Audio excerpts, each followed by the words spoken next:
반갑습니다. 설 잘 쉬셨습니까?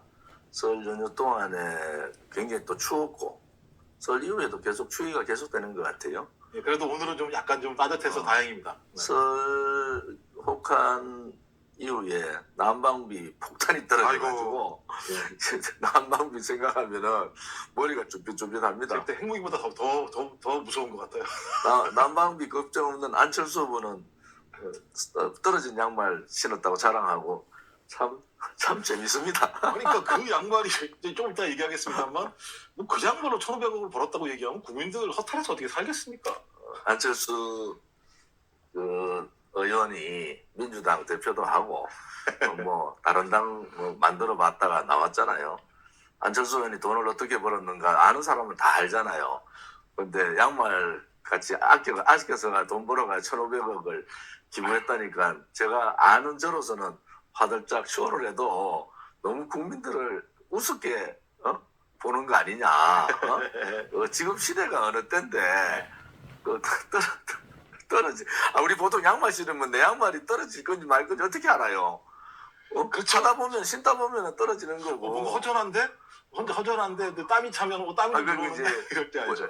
그 옛날에는 상가 가면은 그렇죠. 상가 가면 이제 신발을 벗고 가면은 그런 경우를 해서 아이고 이거 갈아 신어야 되겠다 이런 생각하는데 자기 양말이 다 떨어지는지를 그 양말 신을 때마다 내 양말 떨어지는가 보는가?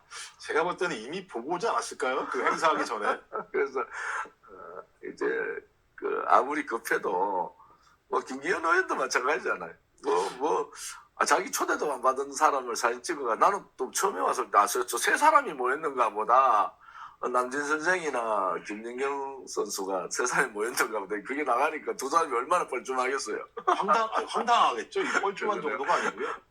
참 정치하는 사람들 좀 급하면은 물불 안 가린다 그러잖아요. 자기 뭐 자식도 안 보이는 거야. 아니 대표님, 그럼 어떻게 생각하십니까? 지금 양강구도잖아요. 그러니까 지금 나경원 전 의원은 좀 타이로 못 나온 것 같고 유승민 전 의원도 타이로 못 나온 것 같은 상황에서 갑자기 이제 듣도 잘 알지 못했던 김기현 의원, 국민 잘 몰랐던 분이잖아요. 안철수 의원이야 말씀하신 것처럼 민주당에도 있다 이렇게 들어오신 분이니까 이 두 분이 양강구도가 됐어요. 양강구도가 되자마자 시작된 게 말씀하신 것처럼 꽃다발을 들고 김연경 선수랑 남진 선생님이랑 사진을 찍었는데 두 사람이 지지해주는 것처럼 본인이 얘기했잖아요. 근데 그 내막도 아닌 것 같고 그다음에 또 안철수 의원 와 양말 벗어 보여주면서 저는 근데 그렇게 해지나요? 이렇게 예를 들면 이런 두 줄로 헤어지는 것도 좀 희한합니다만 그거를 그렇게 아껴서 1,500억을 벌었다고 얘기하는 거에 대해서 근데 안철수 의원이 돈을 벌었는 과정들을 아는 사람은 주식 아는 사람 대부분 다 알아요. 저도 아는데요 그거. 왜냐면 주식에 널뛰기 2번 해가지고 돈 많이 벌었잖아요. 맞습니다. 왜 그 얘기를 안 해요? 그때 1,000억 기부한다 했을 때 다 그 돈 벌어가지고 기부한 거지. 그 돈은 결국 뭡니까? 개미 투자자들의 돈이잖아요. 그러니까 우리 같이 아는 사람들은 저 쇼를 해도 국민들 앞에 저렇게 쇼를 하면 되느냐. 우리는 좀 부끄럽잖아요. 양말을, 아이고, 내가 양말을 했으면, 아까, 와이프한테 갈 거 아니야. 양말 떨어진 거가 망신당했다고. 제가 볼 때 부인을 디스한 거예요, 보면. 안철수 의원의 부인. 그러니까 이제 두 사람이 다 급해가지고 물불 안 가리는 거다. 김기현 의원은 제가 잘 알죠. 저하고 친구니까. 김기현, 주호영 다 이제 친구들이잖아요. 근데 김기현 의원은 상당히 사람이 순한 사람이에요. 뭐 본인을 수절하고 국회에 있을 때도 굉장히 순하고 나름대로 삶의 과정도 괜찮고. 근데 최근에 안 그러시죠? 이번에 윤핵관하고 엮이면서 입이 엄청 세시는데요. 이상해져 버렸어. 그래서 제가 아유 참 사람이 권력이 사람을 변하게 하는구나. 나중에 이제 전당대회 끝나면 제가 만나서 한번 얘기를 하려고 그래요. 끝나면요? 원래 김기현의 모습으로 좀 돌아가라. 김기현 의원은 나름대로 고생도 했고 또 국회에 우리 같이 할 때도 나름대로 자기 소신도 있고 이런 사람이었어요. 근데 이번에 워낙 지지도가 낮은 데서 윤핵관 믿고 나온 거 아닙니까? 그런데 이제 그게 목표도 갔는데 결국은 그게 국민의힘 정당대회를 망쳐버린 거예요. 지금 국민의힘 전당대회는 국민의힘 그 권리당원, 책임당원의 선거가 아니고 윤심 선거로 돼버렸잖아요. 그렇죠. 그러면 윤심이 어디 쪽에 있느냐고 했는데 결국은 윤심 뜻대로 안 갈 것 같다. 그러면 대통령이 이상해지는 거 아닙니까? 그런 상황이 되면. 이상해지죠. 왜냐하면은 김건희 여사께서 뭐 며칠 전에 여성 의원들 6사람 지역구 9명 조수진 의원 비례대표까지 했던 뭐 여성 영부인이 그 여당의 여성 국회의원들하고 하는 거 괜찮아요.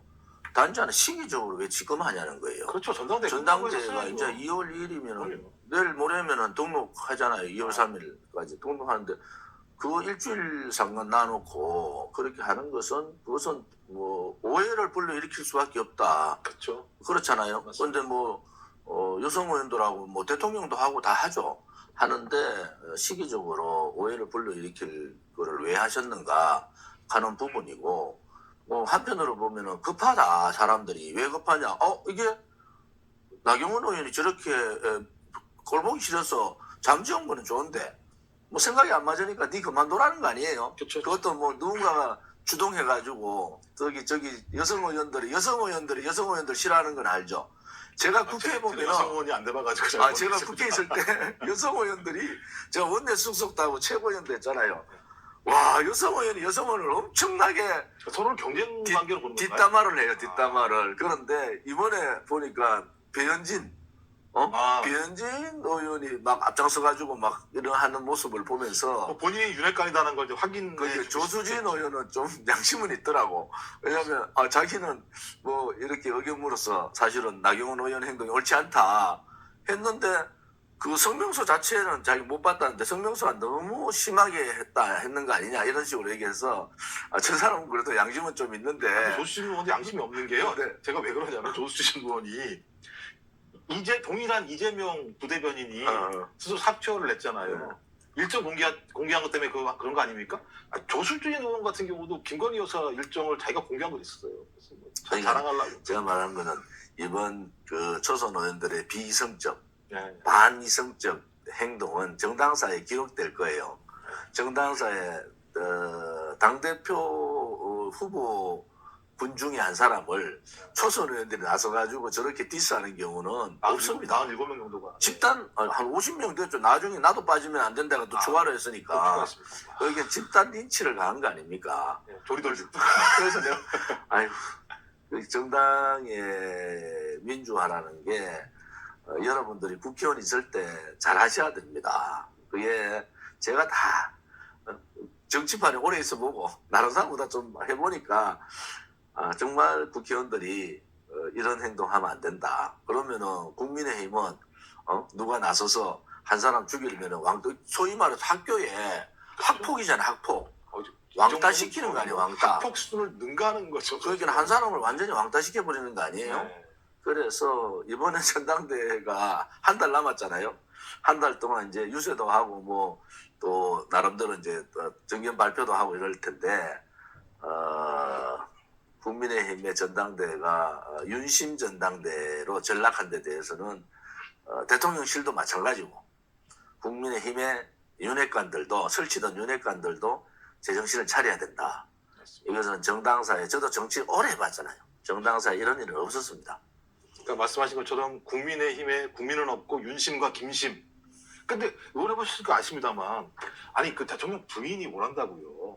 이렇게 막 팀을 짜서 10명씩 그 의원인데 그런데 가고 그러는 게 그거 그렇지 않아요. 그거 그렇습니까? 안 들어간 사람이 더 억울해한다고. 왜 나는 빼냐 이러지. 그래도 국회의원인데 그렇지 않아요. 그런데 하나는 아무튼 김건희 여사님의 힘이 세긴 세다. 거의 지금 제가 때는 지금 1등 아니냐. 가는데 다 줄 서가지고 들어가자고 하는 거 아니에요. 그러니까 이번에 그 전당대회에 저는 전당대회 많이 치러봤잖아요. 네. 저 직접 최고위원 나가서도 전당대회 치러보고 그랬는데 전당대회가 나경원의 흥행을 또 유승민의 흥행을 들고 가야지.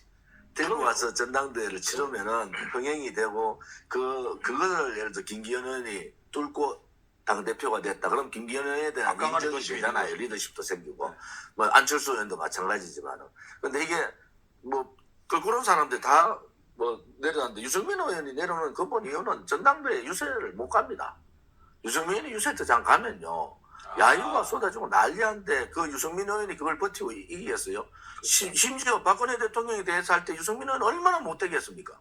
근데 이게 두려워가지고 저 불출마를 했다? 그건 이제 나이가 든 거지. 유승민 선배도 나이가 들었지. 그러니까 그러시죠? 저는 아이고 막 이참에 탈당해가 새 당을 만들든지 마지막으로 그래가 한판 싸우든지 그렇지 않으면은 정치를 그만두든지 양당 간에 결정을 해야 되고 나경원 의원은 나름대로 뭐 야생화인 줄 알고 난 또 관심 깊게 지켜봤더니 야생화가 아니고 그냥 화분에 치는 난초에 불과했다. 저도 웬일로 저렇게 잘 싸우지? 평소와 다르게 생각을 했었거든요. 그랬더니 뭐 결론적으로 마지막에는 상황을 정확히 판단한 것 같아요. 본인이 내려놓는 용기라고 얘기했는데 압력, 권력의 힘에 굴종한 그러한 행태. 이제 나경원 의원은 물론 정치하는 사람들의 변화는 누가 막지는 못해요. 또 이제 그 총선 되면은 나경원 콜 해가지고 한 표나 더 얻으려고 하는 사람도 있을 수 있어요. 그렇죠. 근데 나경원 의원이 큰 그림은 못 그리겠다 이제. 왜냐면은 정치인은 여야를 막론하고 큰 권력에 굴종하면 안 됩니다. 권력이 있더라도 잘못됐으면은 자기 말을 해야 되죠. 근데 그럼 나경원 의원은 한 번도 그런 적이 없잖아요, 실제로.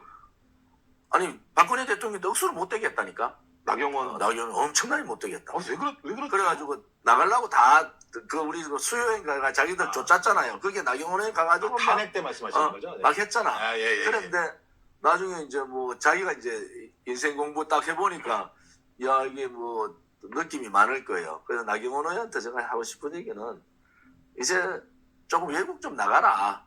여기 있어봐야 무슨 의미가 있겠느냐. 여기에서 뭐 안철수 의원이 구애하고 김기현 의원이 구애한다고 그게 나경원 의원의 삶에 정치에 또 가족들한테 무슨 도움이 되겠느냐. 이때는 아이고 막 내가 있을 시기가 아니다. 이러고 훌훌 털고 나가면 되잖아요. 훌훌 털고 나가 그게 정치지. 그러고 뭐 지역구 다닌다 해가 사람들이 아이고 막 네 고생했다 이게 아니죠. 한번 해보지 왜 그랬냐 이런 거 아니겠어요? 그럴 것 같습니다. 네. 그게 이제 문제는 우리가 지난번에 얘기했지만은 안철수 의원이나 나경원 의원이 둘 중에 누가 이제 결선 투표를 가더라도 그 표는 그쪽으로 3분의 2가 간다. 그러니까 지금 똑같은 현상이 일어난 거예요. 나경원 의원의 표가 3분의 2가 갔어요. 그런데 유승민 의원이 이제 불출마 선언을 하고 여론조사를 유승민 의원 빼고 여론조사를 한 게 있더라고. 근데 불출마 선언을 했을 때하고 상황 달라요. 그럼 유승민 의원의 표는 거의 대부분 다 안철수 의원 쪽 가버려요. 그렇겠죠. 거기는 뭐 제가 볼 때는 뭐 완전 반윤 표일 가능성이 높으니까. 그래서 이게 이제 결선 투표를 하면은 대통령 선거 비슷하게 될 것 같아. 몇 표 차이 아닌 걸로. 박빙으로요. 그러면은 과반을 못 넘길 가능성도 있겠네요. 왜냐하면 가만 못 넘었어. 컷오프 4명이 올라오게 되면 4명 중에서 박빙이라고 그러면 4명이 그러니까 10%만 가져가면은 2명이 2명이요. 그렇죠. 그러면 못 하잖아요. 그렇죠. 제가 볼 때는 한 사람이 그렇게 몰표를 받지 못할 상황이 될 수 있어요. 10% 가져가면은 90%를 가지고 예를 들어 55대 35가 돼야 되잖아요. 55대 30. 근데 35가 없는 거야 지금. 둘 다 40이잖아요.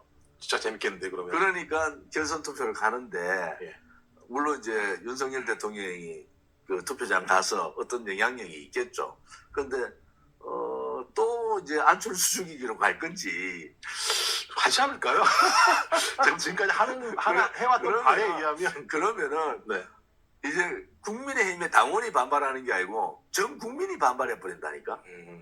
근데 대표님 이제 차이가 있는 게 지금 대부분 여론조사는 이제 국민의힘 지지층을 대상화하는 여론조사인데 실제 투표는 지금 한 80만에서 84만이라고 얘기하는 당원들이 한단 말이에요. 근데 제가 그 작년에 사무총장이 얘기했던 바에 의하면 그 한 50만 명 정도 늘어난 거의 상당 비율이 수도권 20대에서 40대들이 많이 늘었고 또 수도권이 지금 37% 정도고 이 영남권이죠. 그러니까 PK와 TK가 한 41%라고 얘기할 정도니까 비슷하죠. 그러니까 소위 예를 들면 유사해진 상황이고 과거와는 매우 다른 상황이고 그다음에 또 신규로 들어왔을 때 누구를 지지해서 들어왔을까? 뭐 이준석을 지지해서 들어온 당원들도 있을 것이고 또 윤 대통령을 지키려고 들어온 사람도 있을 것이고 또 우리가 매번 얘기하는 정광훈 목사를 비롯한 최근에 들어온 사람도 있을 것이고 이런 측면이 있어서 아마 그 이준석 당대표 말에 의하면 자기가 여론에서 국민의힘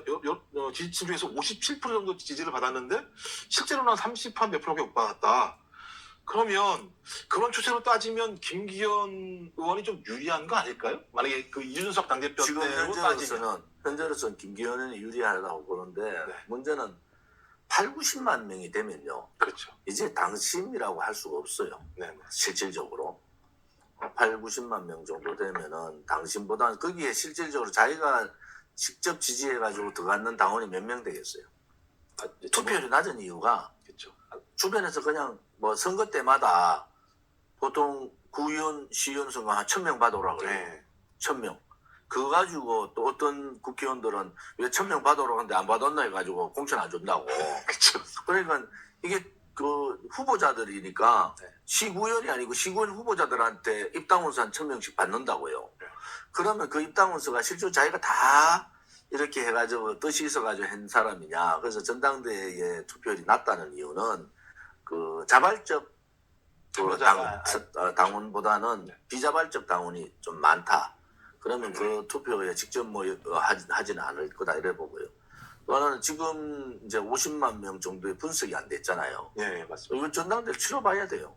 그러게. 이번 전당대회가 아니 그 윤심 전당대회가 윤핵관들이 생각하는 그런 당원이 아니다. 예, 라고 나올 가능성이 대단히 높아요. 예, 예. 오히려 국민의힘은 굉장히 꼴통 보수가 돼버렸는데 네.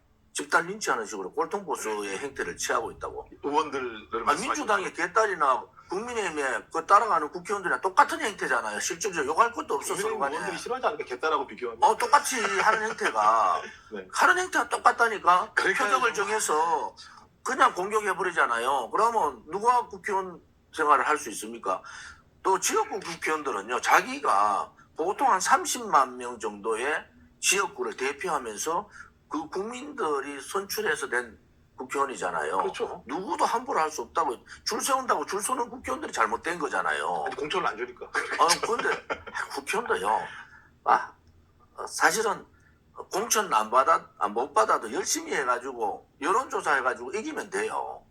여론조사 이기면 되는데 여론조사 같은 당에서 말하는 거예요. 우리 같이 바깥에 있는데 국민의힘하고 붙으면은 당연히 안 되죠. 왜냐면 대구는 뭐 국민의힘 맞뚱만 박아도 다 되잖아요. 근데 홍준표 그 시장이 뭐 요새 영 엉뚱한 말 하더만 하나는 잘했더만 자기 색깔 못 내고 삐리삐리한 TK 국회의원들 다 바꾸자 했거든. 그거는 홍준표 시장하고 저 생각이 같아요. TK 의원들이 홍준표 시장 말을 잘 안 듣나요, 최근에? 아니 그게 뭐 홍준표 시장은 공천권이 없어. 그렇죠. 홍준표 시장한테 잘못 서면 떨어진다는 소문이 다 들어있어요. 아. 그러니까 홍준표 시장 얘기하는 거 잘 안 들어. 무슨 말인지 알죠? 홍준표 시장은 윤석열 대통령 할 때 얼마나 못되게 했어요. 그러니까 지금은 그러니까 지금은 막 그 이번에 기회라 이거 나경원을 표적으로 안철수를 표적으로 막말을 막 쏟아내잖아요. 입안에 사탕이더라고요. 최근에 말하고. 본인이 내가 그래서 홍준표 시장이 아직 따가운 맛을 모르는구나. 그거 그대로 본인한테 돌아온다. 네. 그런데 대구 경북 국회의원들이요 홍준표 시장 싫어해요. 왜? 홍준표 가깝다 그러면 공천 떨어진다 이런 사람들이 많다고. 홍준표 시장이 추천하면 공천 안 주는 지금 행태가 돼 있다니까. 오히려 이제 내부에서 평판이 매우 안 좋. 이게 뭐 원래 좋지도 않았습니다만 더 안 좋았단 말씀이신 거죠? 원래 자기가 제일 잘난 줄로 아는데. 아니, 의원님이 훨씬 더 잘 아시잖아요. TK, 그러니까 특히 대구에 잘하죠. 대해서는 훨씬 잘 아시잖아요. 홍준표 시장은 TK가 아니라니까. 그러니까 PK 도지사를 한 사람이 갑자기 날라와서 대구 시장을 하고 있으니까 저 사람이 용병도 아니고 대구에서 영남 무슨 뭐 고등학교 뭐 이래 했는데 뭐 용병으로 날라온 것도 요즘 보면은 대구 시민들이 불불 끓는 거야. 왜냐하면 대구 시민의 정서를 잘 못. 저는 이제 대구에서 태어나가지고 다 이래 다녔잖아요. 근데 홍준표 시장이 저렇게 대구 시민을 무시하는 것도 정서를 잘 모르는구나. 그러니까 대구 경북의 국회의원들 다 적으로 생각하고 있잖아요. 예, 정강훈 목사하고 똑같더라. 정강훈 목사는 뭐 하는데 대구의 목사들은 다 개새끼라 하더라고. 그래 내가 아니 저분이 대구에 계신 분이 다 개새끼라고 말씀하시죠. 아니 목사님이 그래서 아니 우리 교회 목사님도 계시고 대구에 목사님들 많은데 그런 식으로 함부로 말을 하면 되느냐. 아니, 예수님도 욕하시는데요? 뭐 그래서 내가 홍준표 욕하는데요? 뭐. 홍준표 시장 반 정광훈 목사 반열로 올라가는 것 같아요. 보니까 그러니까 참 좀 정치가 진짜 희화되는 측면들이 꽤 있는 것 같고요. 어느 순간부터. 그러니까 너무 압도적인 지지를 받는 지역에 있다 보니까 국민들이나 지역민들에 대한 민심들을 반영하는 게 아니라 그냥 자기 반대로 사는 것 같아요. 제가 18대 국회의원 됐잖아요. 네네. 그것도 여당 국회의원을 제가 이겼잖아요. 네. MB 때. 무소속으로. 아니 그 친박연대가 친박연대 이겼잖아요. 네. 그때 또 가봤더니 대구에 국회의원이 12명인데 대구에 집을 가진 국회의원이 거의 없는 거야. 다 서울에. 그 나보고 내 선배 그때 경북고등학교 출신 선배들 되게 많았어요. 그분들이 저를 불러서 뭐 하는데 지역구 좀 가지 말래. 국회의원이 국회의원을 해야지 왜 지역구 다니냐고 이래. 그래 내가 아니 국회의원이 모든 정책은 제 지역구 안에 다 있다고요. 그렇죠. 국방이나 이런 건 없지. 나머지 네. 뭐 산업 단지 문제, 그다음에 어르신 문제, 출산 문제, 그다음에 뭐 자영업 문제, 모든 지역이 시장 재래시장 문제가 다 지역에 있거든요. 그럼 그 지역을 열심히 다니다 보면은 이 삶에 대한 내용도 알고 아픔도 알아서 그렇게 했는데 뭐 그때 국회의원들 잘 해먹었지. 왜냐하면은 뭐 국민 와가지고는 뭐 명절 때 와가 제가 열심히 하고 있습니다 하고 현수막만 쫙 끌고 한번 손 한 번 들고 올라가면 그 다음에 또 찍어주거든. 예. 그런데 제가 하고부터는 요즘은 대구에 국회의원들이 집 대구에 다 있어요. 근데 없는 게 이상한 거죠 실제로는. 아니 없으면 안 되지. 당연히 예를 들면 풀뿌리 민주주의라고 하는 것이 땅을 기반으로 해서 그 땅에 사는 사람들이 모여서 그 땅에 사람들 대변하는 건데 그 땅이 안 살죠. 그러니까 우리가 네. 오늘 이런 자리에서는 형식적이기보다는 이제 정치인에 대한 과대평가 네. 이 부분은 좀 고민을 해봐야 돼요. 네. 이제 우리가 여러 정치인들을 많이 보잖아요. 김무성 의원도 보고 뭐 박지원 의원도 보고 유승민 의원도 보고 이번에 나경원 의원, 안철수 의원, 뭐 김기현 의원 다 보잖아요. 네. 어떤 상황들을 대단히 과대평가를 많이 놨어요.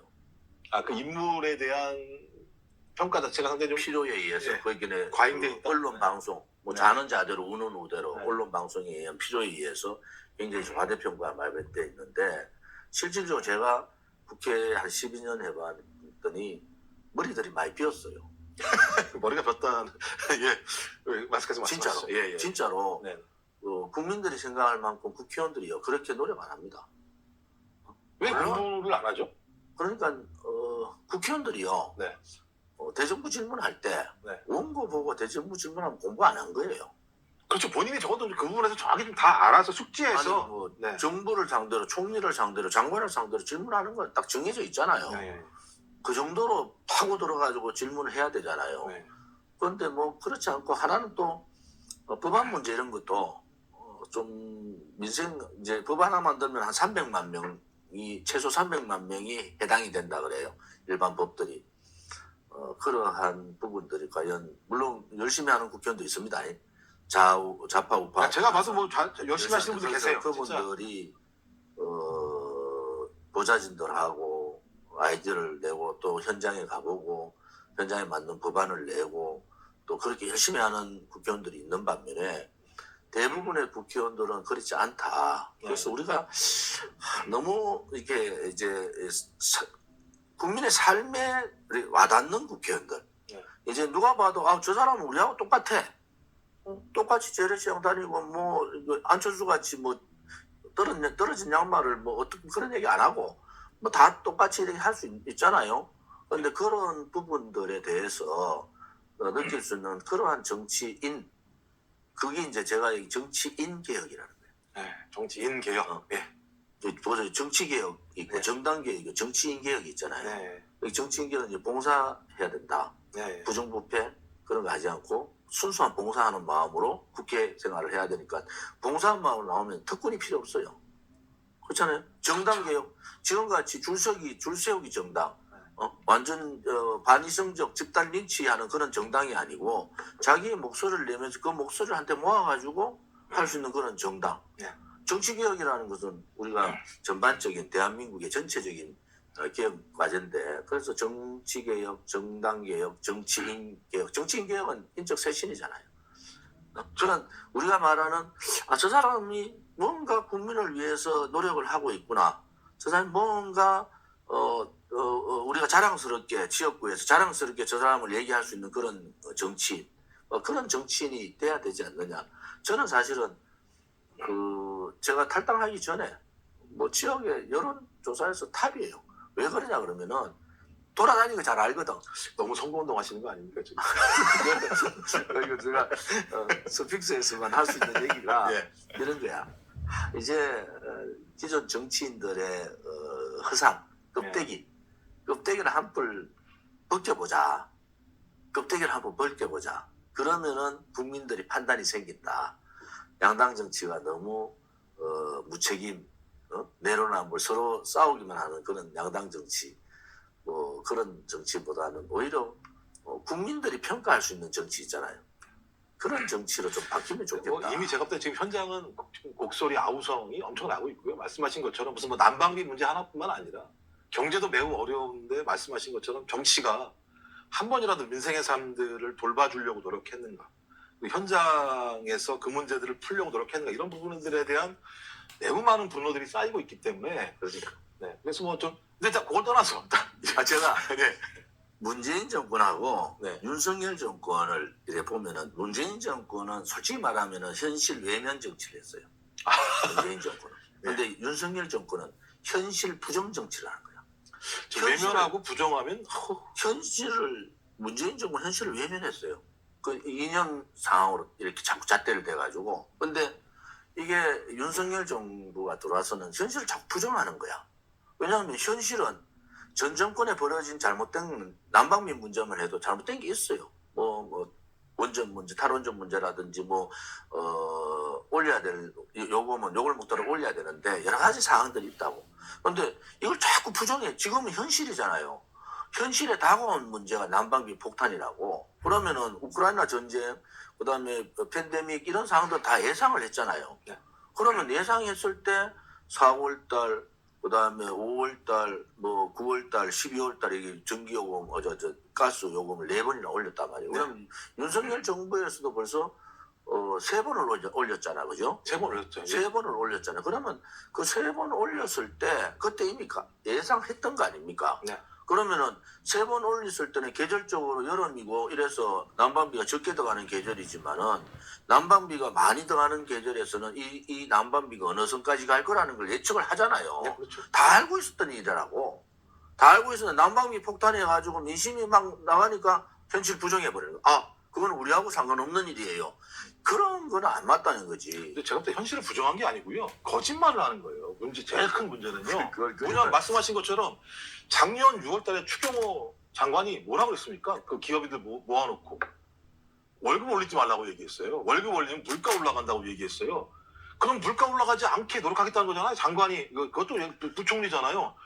다 올려놓고 올해 내내 계속 올라갈 건데 앞으로 설명 한마디 안 하다가 설에 받아놓은 민심이 확 올라가니까 그때 가서야 전 정부 탓을 얘기하면, 그러니까 제가 현실 부정이라는 얘기는 이제 전 정부 얘기할 때도 지났다.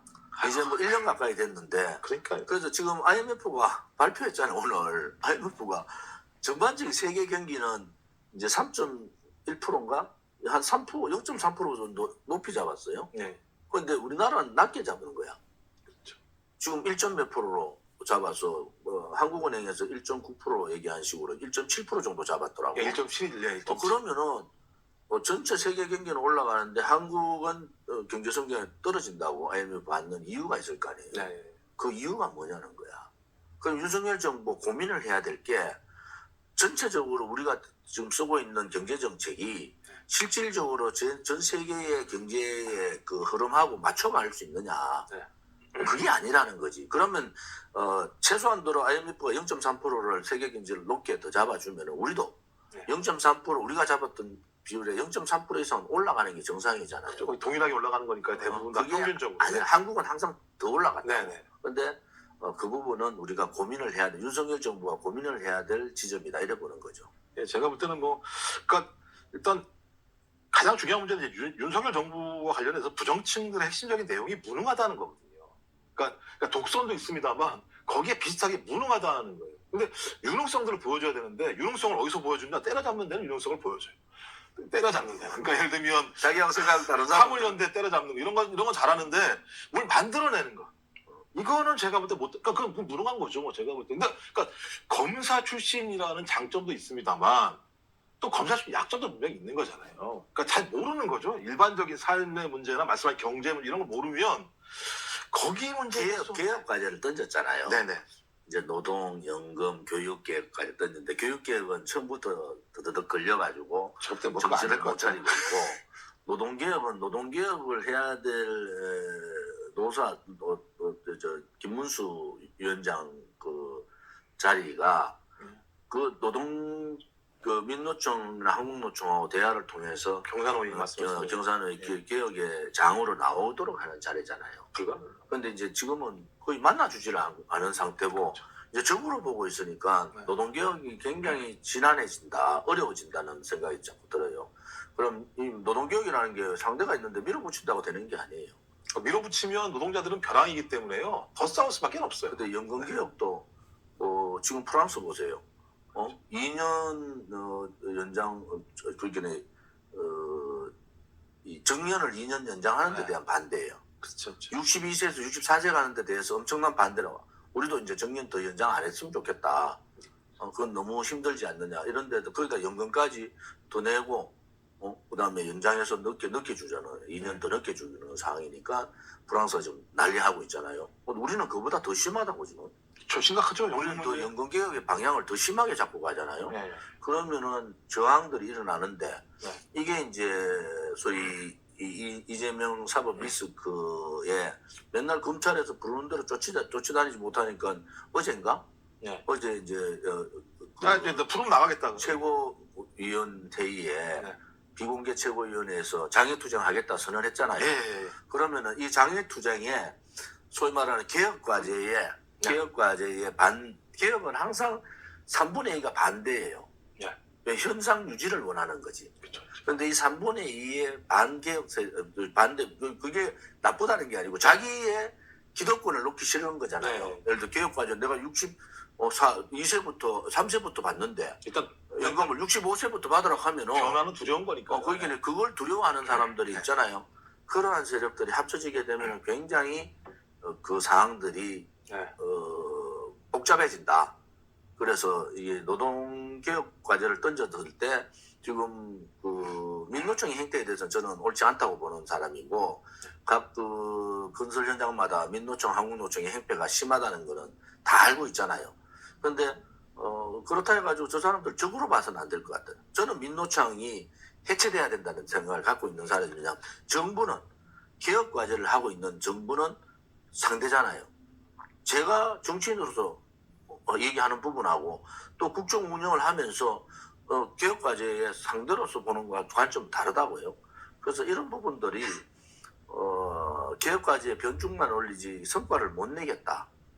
그러면은 이제 이번에 당대표 만들어 놓고 네. 1년 있다가 총선 치르잖아요. 그리고 이제 올 6월 달부터 총선 체제로 들어가 버린다고요. 그렇죠. 총선 체제로 들어가면은 그럼 총선 끝나야지 개혁해야 되잖아요. 왜? 여소야대 정국인데 그럼 그 총선이 지금의 국민의힘의 행태에 수도권이 얼마나 지지를 해줄 수 있느냐. 이번에 전당대회가 중요하다는 얘기도 수도권의 반발이 전당대회에 당대표 표심에 나타날 가능성이 대단히 높아요.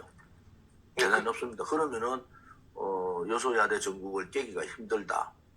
그러니까 이재명 당대표를 만나야 되는 거 아닙니까? 윤석열 정부가 네.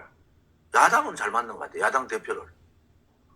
뭐 그건 잘 모르겠습니다. 왜냐하면 윤석열 정부가 국정 운영하는데 야당 대표를 잘 맞는 것 그러니까 같아요. 저는 어느 순간부터 이게 상당히 문제가 있다고 생각한 게 뭐냐면요. 이제 그러니까 그런 거죠. 방탄으로 가면 될 거야라고 생각하잖아요. 그러니까 국민의힘은 전 되게 놀라운 게 뭐냐면요. 모든 사안마다 다 방탄이에요. 그러니까 야당이 얘기하는 거 다 방탄이라고 얘기하는데요. 아시겠습니다만 그거 한두 번 써먹는 거지. 계속 써먹으면 나중에 가면 그건 방탄도 안 되는 거거든요. 좀 그렇게 가가지고 국민의힘이 얻을 수 있는 게 있을까? 그러니까 예를 들면 제가 무능하다는 걸 드러내는 게 방탄이 아니, 될 수가 있어요. 또. 방탄은 이재명 대표가 벌써 5겹 방탄복을 입고 있다니까. 5겹 방탄복을. 그러니까 이제 뭐 방탄 얘기 안 해도 아니 방탄복 입은 사람이 검사가 부르면 따박따박 나갑니까? 방탄복을 입었으니까 가지. 저는 예를 들면 제가 딱 한 번도 방탄을 쓴 적은 없잖아요.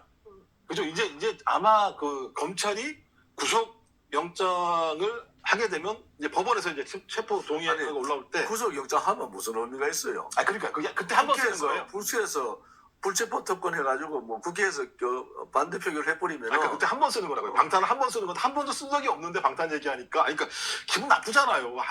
계속 썼으면 이해하는데 한 번도 안 쓰다가 이번에 한 번 쓸지 안 쓸지도 모르는 문제 가지고 이번에 장애투쟁하면서 방탄조끼 하나 벗을란가?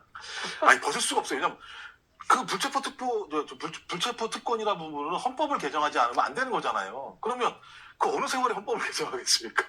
그 얘기는 뭐냐면 와서 불결시키라는 얘기인데. 그런데 이제 불체포 특권 그 조항도 그 법정도 개정을 해야 됩니다. 제가 그 헌법 개정 사항이어서 그것만 단독으로 원포인트 할 수 없는 거니까 저는 말씀하신 것처럼 뭐 다양한 정치 권력에 대한 전체적인 부분에 대해서 헌법 개정을 할 때 전 당연히 국회의원에 대한 특권 조항 관련해서 가장 중요한 핵심적인 것이 불체포 특권 문제인데요. 이거를 없애는 문제랑 또 연동해서 저는 검찰도 마찬가지예요. 저는 이 정도라면 검사가 공정한 수사를 하지 않겠다라고 자기 선언했다고 생각해요. 아니 이게 무슨 이 정도로 이런 사례 보신 적 있어요? 야당 당대표에게 이렇게 예를 들면 계속적으로 야당 당대표가 수많은 혐의에 표적이 된 것도 없죠. 아니 근데 그래서 제가 윤석열 정부가 야당 대표는 잘 만났다, 파트너는 잘 만났다. 다 만들어. 이번에도 마찬가지잖아요. 예를 들면 김성태 전 의원은 아닙니다. 쌍방울 김성태 전 회장이 대북 송금 얘기를 했는데 그 얘기인 거잖아요. 800만 불을 북쪽에 넘겼다. 그 중에 500만 불은 경기도에서 소위 대북 지원 사업을 하려고 하는 부분을 대신해서 냈고 또 300만 불은 이재명 경기도지사가 방북하는 비용으로 냈다. 이렇게 얘기했는데 이 내용 확인할 수가 없는 부분이에요. 아시잖아요. 검찰에서 김성태 전 회장한테 조사한 내용이 또 바로 언론으로 흘러나온 거예요. 이거 피의사회 공포에 바로 걸리는 겁니다. 그러니까 저는 이게 너무 반복적으로 나오니까 이거 알 수 있는 사람이 제가 공소장이면 이해해요. 공소장이 있어서 공소장은 변호인이 볼 수 있으니까 그래 돼 있더라. 그렇게 얘기할 수 있는데 이거는 공소장도 안 나온 거기 때문에 진짜 검사가 흘린 거예요. 그 문재인 정부 때 말했던 일이지. 뭘 했나요? 문재인 정부 때 말 흘렸지. 그러니까 뭘 흘렸나요? 진짜 모르겠는데 지금 이재명 대표가 대장동건이 가장 큰 건이다 이래 보는데 이번에 이제 검찰 출석했잖아요. 두 가지예요. 하나는 검찰이 확실한 증거가 없다. 저도 그런 것 같아요. 또 한편으로는 너무 많아가지고 묵비권을 행사해도 아무 의미가 없다. 여기는 그 검찰이나 재판부, 이제 재판으로 넘어가는 게 검찰하고 이재명 대표, 피해자 이재명 대표하고는 어차피 법적으로 넘어가는 거예요. 그렇죠. 그러면 그게 몇 년 걸린다고요. 그렇죠. 최종심까지 가려면 거기는 뭐 최종심까지가 몇 년 걸리잖아요. 그렇죠. 그럼 총선 다 끝나고 또 가는. 그러면 이재명 대표가 중간에 뭐 누군 말대로 자기가 방탄복을 제일 두꺼운 방탄복을 입고 있는데 누군 말대로 당 대표를 그만두는 것도 아니고. 그러면 결국은 피해는 누구냐? 정치가 실종되는 사태가 오잖아요. 그럼 결국은 난방비 폭탄 같이 둘 다 이제 폭탄 돌리기 하잖아요. 난방비 폭탄은 서민들한테 직격탄을 줬는데 여야가 니탄내살하고 있는 거야. 그래서 제가 오늘 페북에 그랬어요. 여야가 니탄내살하는데 우리 국민들이 좀 정신 차리자. 왜 피해는 국민들이 보면서 너가 왜 네가 나 잘나니 내가 잘났니 하냐. 둘 다 잘못했는데. 아니 그건 좀 제가 볼 때는 현 정부가 책임져야 되는 게 원칙적으로 맞는 거죠. 맞죠. 그죠. 근데 이제 둘 다 나쁘다고 얘기를 하니까 그럼 이제 모든 일은 공동 책임입니까? 그 전 정부에서 잘못한 것도 많지. 많긴 합니다만 이거를 저는 벌써 그걸 모르고 찍고 난 게 아니니까. 저는 탈원전 할 때 네. 전기값 2배 오른다. 이렇게 선언한 사람이에요. 전기값 2배 오른다. 그러니까 제가 그렇게 얘기한 것은 전반적인 우리나라의 에너지의 그 체계, 수입해서 갖고 있는 원전 문제라든지 가스 문제라든지 이런 부분들을 우리가 이제 제가 산자부 있으면서 대단히 공부를 그 부분을 많이 했어요. 그래서 이래 가면은 에너지 체계가 무너지는데 네. 그러면 그 무너질 때 어떡할 거냐. 이런 부분을 고민을 했거든요. 그래서 저는 문재인 정권에서 그런 부분을 잘못한 부분이 이 여파가 있습니다. 그렇다 해가지고 벌써 가스값을 4번 올리고 전기값을 3번 올리는 윤석열 정부가 그 대책을 못 세웠다 하는 건 저는 아니라고 보는 거예요. 네. 그럼 그 대책을 세워야지. 왜냐하면 그 전문가들이 다 붙어 있잖아요. 그러면 가스값을 4번 올렸을 때 40% 올렸어요. 37%인가 8% 올렸는데 자 그러면은 이게 겨울 난방으로 가면은 이렇게 혹한이 아니더라도 2배 정도 오를 거다. 이건 예상을 했단 말이에요. 그럼 2배 오르면은 미리 바우처 문제, 에너지 바우처 문제라든지 저소득층에 대한 에너지 지원금 문제라든지 줄였어요. 이런 부분들을 예산 때 집어넣었어야지. 네, 줄였다고. 아니 그렇게 예산 때 집어넣어야 되잖아요. 네. 그리고 터지고 나니까 할 말이 없는 거예요. 예산 때 챙겨야 될 예산을 못 챙겨 놓으니까. 네. 그러니까 제일 쉽잖아. 법적이 뭐 시끄러우면 방탄 얘기하고 안 그러면 전정부 얘기하고 그건 아니다고 보는 거예요. 아니, 지금 이제는 네. 10개월 가까이 되는 거 아닌가요? 지금 한 8개월, 9개월 됐나? 그래서 이제는 그런 부분에 있어서도 이제 전 정부 탓하는 것도 한계가 왔다. 그리고 또 저기 윤석열 대통령이요 대선 후보일 때 현 정부한테 대선 공약으로 종교를 인상하지 말라고 얘기했어요. 그러니까 예를 들면 이게 그러니까 본인이 일관되게 인상해야 된다고 얘기했으면 오케이. 안 돼. 그때는 선거니까. 윤석열 대통령 후보가 뭘 알았겠습니까? 아니 그러면 옆에서 얘기한 대로 하는 거지. 그러면 이제 지금이라도 그러면 본인이 잘못한 부분을 얘기해야 되는데 다들 이제 전 정부가 인상할 수 지금 없었던 제가 게 얘기하는 것은 자 전기값, 가스값, 전기값 4번 올리고 가스값 3번 올리고 윤석열 정부에서 4번 중에 3번 여기는 2번 올렸어요. 지금 이제 택시 요금 올라가잖아요. 그렇죠. 교통도 올라가죠. 다 올라갈 텐데 이제 봄 되면은 이 물가 문제가 이제 심각해요. 네, 심각해지죠. 그러면 이제 우리가 한국은에서 1.9%로 내려잡은 이유가 왜 IMF가 다른 데는 0.3% 다 올려잡았는데 한국은 1.7%더 낮게 보는 이유는 이게 돈을 푸는 상황들이 물가를 잡을 수 없는 상황으로 돈을 풀어놨단 말이에요. 자, 그러면은 이 부분에 대해서 어떻게 처리할 거냐. 그 다음에 수출이 지금 계속 지난 4분기 때 수출이 굉장히 적자를 많이 봤잖아요. 그러니까 올라가다가 4분기에서 확 떨어졌잖아요. 그래서 지금 삼성의 전자 부분도 영업이익이 확 떨어졌어요. 반도체가 지금 상황이 되게 매우 안 좋아지고 그래서 있는데 대만이 지금 뭐 굉장히 올라가는 네. 이유도 이제 윤석열 정부가 경제 부분에 좀 더 국민의힘 전당대 이런 데 신경 쓰지 말고 맞습니다. 제가 항상 얘기죠. 이겨서 올라오는 사람이 윤심이다. 얼마나 마음이 편해요. 그럼요. 여기 올라오는 사람이 윤심이 내려가 기다리면 되는데 거기에 신경 쓰지 말고 진짜 경제대책 회의를 윤석열 대통령 말대로 실질적인 경제대책 회의를 해야 된다. 이제 봄 되면요. 이제 풀렸던 돈들에 의한 물가 상승 비율이 상당히 올라갑니다. 그렇죠. 그러면 그 물가 상승에 따른 디프레이션 현상이 이제 나올 텐데 아니 물가는 오르는데 경기는 안 돌아가잖아요. 그렇죠. 그게 이제 디프레이션의 전형적인 형태 아닙니까? 그래서 이런 부분에 대해서 이제 윤석열 정부가 좀 정신을 좀 차려라. 저는 솔직히 윤석열 정부가 잘 됐으면 좋겠어요. 그런데 우리 공화당은 뭐 솔직히 이번에 당부 내면서 윤석열 정부 성공하길 바란다. 그렇지만은 잘못했을 때는 혹독하게 우리가 비판하겠다. 그런 입장이 왜냐하면 누군가는 비판을 해야 돼요. 당 내의 비판 세력들을 다 죽이면 당 밖에 있는 소위 보수 우파 세력 중에 누군가는 비판을 해야 되지. 그냥 누구 따라가듯이 줄줄줄 따라가는 건 안 맞습니다.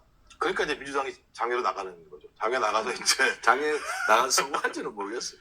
아니 그러니까 말씀하신 것처럼 그 정청래 최고는 그런 얘기 하더라고요. 주경야독한다고. 아니 우리가 무슨 뭐 평일에 놉니까? 평일에 국회에서 열심히 일하다가 주말에 나가서 주말에는 쉬는 거니까 국회에서 쉬는 거니까 나가서 국민들한테 설명하려고 합니다. 의정부가 하는 겁니다. 이렇게 얘기를 하는데 뭐 대통령은 그런 말은 잘해. 말은 잘하죠. 말을 더 잘 지어내고. 근데 이제 아마 말씀하신 것처럼 아마 저기 국민의힘 같은 경우는 또 장외 투쟁이냐 이렇게 얘기하면서 이제 저희 국회의 일을 다 버려버리고 밖에 나가서 이렇게 공격을 할 거라는 생각이 들긴 합니다. 민주당 입장에서는 네.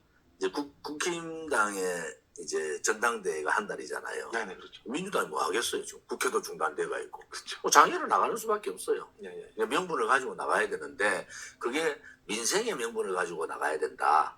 민생의 명분을 가지고. 그게 이제 이재명 방탄의 명분으로 나가면 안 된다는 얘기죠. 그러려면은 이 장애투쟁도 국민들의 동의를 얻어야 되잖아요. 맞습니다. 그래서 그런 동의를 얻을 수 있을까 하는 의혹은 생겨요. 그러니까 지금 민주당 얘기가 이제 폭정과 무능이라고 얘기하는데 이제 폭정은 아마 이재명 당대표에 대한 내용일 것 같고요. 무능 부분인데 말씀하신 것처럼 유능한 민주당이라고 하는 부분들을 전면에 내세우면서 무능한 현 정부의 정책 방향들을 바꾸겠다라고 나가서 싸우는 거라. 말씀하신 것 이거는 얘기 안 하면서 이재명 당대표에 대해서 정적 제거다 이렇게 싸우게 되면 말씀하신 것처럼 민심, 특히 중도층 민심 같은 경우는 좀 내용할 수 있을 거라는 생각이 이제 들긴 합니다. 중도층이 물가가 상승하고 그럼요. 이제 여러 가지 어려움이 막 다 이제 네. 밀려오면은 경제적인 삶의 문제가 생기면은 중도층 이탈이 생기거든요. 그렇죠. 그래서 그런 식으로 민주당이 투쟁 방향을 잡고 가는지 그렇지 않으면은 이재명 당대표를 앞장 세워서 그렇게 가는 건지 그 부분은 민주당이 할 일이지만은 국민들의 편에 서서 하는 게 좋겠다 이런 생각을 가지는 거예요. 만약에 말씀하신 것처럼 민주당이 그런 식으로 만약에 저기 대표님 말씀하신 방향으로 가면 같이 하실 생각 있어요? 민주당하고 아니 왜냐하면 이제 못하면 진보든 보수든 문제 제기 하시겠다고 저는 말씀하시니까 저 분명하게 네. 얘기를 했고 윤석열 정부가 지금 너무 못한다. 솔직히 말씀드리면은 네. 너무 못한다. 그래서 윤석열 정부가 이제는 국힘당 전당대회라든지 뭐 이런 그보다는 네. 오히려 민생 경제에 난방비 문제도 화들짝 놀란 거 아닙니까? 민심이 이반이 엄청나게 생기니까 네. 그래서 민생 경제에 올인을 좀 하는 게 좋겠다. 네. 뭐 그런 입장에서 말씀을 드리는 거예요. 근데 그거 못하면은 윤석열 정부가 굉장히 어려운 상황이 올 것 같아요. 왜냐하면 이번에 국힘당의 바닥을 다 봤어요, 국민들이. 뭐 저런 것들이 다 있어, 이런 거 아니에요. 그렇죠. 국민들은 생각 뭐 저런 것들이 다 있어. 이런 상식 거죠. 외의 사태가 벌어지니까. 그래서 제가 얘기하는 거는 아니 뭐 저런 것들이 정치를 하고 있냐? 네. 이렇게 보는 거예요. 자기 당 내에서도 저러는데 무슨 국민들의 민생을 챙기겠느냐. 네. 그래서 싸늘하게 설날 민심이 싸늘하게 식어버렸다고요. 예. 그래서 이 설날 민심에 그 윤석열 정부에 대한 민심이 많이 죽어버렸다. 그리고 그거가 난방비 폭탄에 대한 예상을 할 수 있는 난방비 폭탄 문제를 미리 대책을 못 세워 있는 그것도 무능한 거잖아요. 예. 부대책한 거지. 맞습니다. 그래서 국민들이 그런 부분들은 좀 예의주시하고 있다는 내용들을 좀 고민을 해야 된다. 이제 좀 슬슬 마무리해야 될 것 같은데요. 말씀하신 것처럼 저는 김기현 의원 같은 경우 우리 모든 분들이 트로트를 사랑하시는 분들이 아주 사랑하시는 선생님 중에 하나인데 남진 가수분을 디스하고 또 우리 모든 국민이 좋아하는 김연경 선수를 디스하게 하는 일을 그러니까 선거를 위해서 이렇게 하는 거죠. 또 안철수 급한 거지. 예, 안철수는 엄청 돈 많으신 분이잖아요. 아무리 그렇다고 그 양가 들여 보이면서 1,500억 이렇게 벌었다고 말씀하신 게 그러니까 좀 진짜 현실을 살아가고 있는 분들하고는 완전히 좀 결이 좀 다른 좀 마지막으로 한 1분 정도만 국민의힘의 전당대에 나오신 분들한테 좀 일침을 좀 가하는 말씀을 좀 주시죠. 국민의힘 전당대가 사실은 보수파 국민들을 좀 안정화시키고 기대를 줄 수 있는 그런 전당대가 되야 되는데 네. 이 전당대회를 통해서 올라온 당대표가 과연 총선에서 승리할 수 있을까 하는 그런 국민들이 많이 있어요. 그리고 너무 깊숙이 대통령실이 관여를 하는 모습을 보여서 이게 이제 정치가 정치인들 혹은 정당의 자율성이 많이 무너졌다. 예. 그것은 정당이 우리가 지금 48년 부터 70한 3년 정당 체제가 있는데 역행하는 그러한 정당의 행태는 안 된다. 전당대회를 잘 마무리하기를 바라지만은 이렇게까지 윤심 전당대회가 된 거에 대해서는 국민의힘에 있는 지도부들 또 후보들이 반성을 해야 된다. 반성하는 모습으로 전당대회를 좀 치러주길 바랍니다. 예, 하여튼 앞으로 조원진 대표님과 함께하는 정치 현안 직설은 여든 야든 잘못하면 돌려까기를 하겠습니다. 오늘 고생하셨고요. 스픽스 여러분 감사합니다. 오랜 시간 동안 들어주셔서 이걸로 마무리하겠습니다.